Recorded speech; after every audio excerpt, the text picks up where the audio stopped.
Big boss Malayalam season 6 നമ്മുടെ Sibin quit ചെയ്യുന്നു എന്നറിയിച്ചുകൊണ്ടുള്ള ഒരു പ്രൊമോ ഇന്നലെ വന്നിരുന്നു. ഈ ഒരു പ്രൊമോക്ക് ശേഷം പല ചാനലുകളിലും സോഷ്യൽ മീഡിയയിലൊക്കെ പരക്കെയുള്ള ഒരു വ്യാപകമായിട്ടുള്ള ഒരു പ്രചരണം എന്ന് പറയുന്നത് സിബിൻ ക്വിറ്റ് ചെയ്തിട്ടില്ല, സിബിനെ സീക്രട്ട് റൂമിലേക്കാണ് കൊണ്ടുപോയിരിക്കുന്നത് എന്ന് പറഞ്ഞുകൊണ്ടാണ്.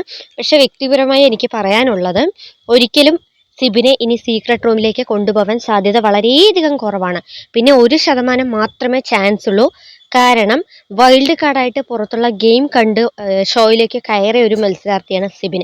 അത്തരത്തിലൊരു വൈൽഡ് കാർഡിന് പിന്നീട് ഒരു സീക്രട്ട് റൂമിന്റെ ആവശ്യം ഉണ്ട് എന്ന് എനിക്ക് തോന്നുന്നില്ല. അത് മാത്രമല്ല, സിബിൻ ഇന്നലെ മുതൽ ഷോയിൽ നിന്ന് ക്വിറ്റ് ചെയ്യണം, താൻ മാനസികമായി ഓക്കെ അല്ല എന്ന് പറഞ്ഞുകൊണ്ടിരിക്കുന്നുണ്ട്. അങ്ങനെ ഒരു വ്യക്തി വീണ്ടും ബിഗ് ബോസിന്റെ കൗൺസിലിങ്ങിലൂടെ ഷോയിലേക്ക് തിരിച്ചു വരുന്നു, വീണ്ടും അത്തരത്തിൽ അദ്ദേഹം ക്വിറ്റ് ചെയ്യാൻ പോകുന്നു എന്നുള്ള ഒരു പ്രൊമോ വരണമെങ്കിൽ അതിൽ വ്യക്തമായ ഒരു കാരണം ഉണ്ടാവും.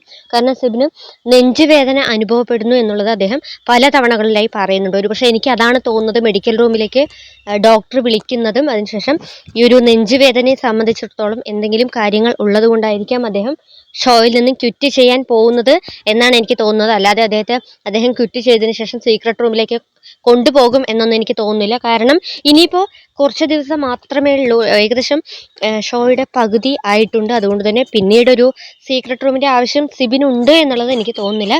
സോ എന്തായാലും പ്രേക്ഷകർക്ക് നിങ്ങളുടെ വലിയേറിയ അഭിപ്രായങ്ങൾ താഴെ കമൻറ്റ് ബോക്സിൽ അറിയിക്കാം. ബിഗ് ബോസ് മലയാളം സീസൺ 6 കൂടുതൽ ലൈവ് അപ്ഡേറ്റുമായി വീണ്ടും നമ്മൾ കൂടിച്ചേരുന്നതായിരിക്കും.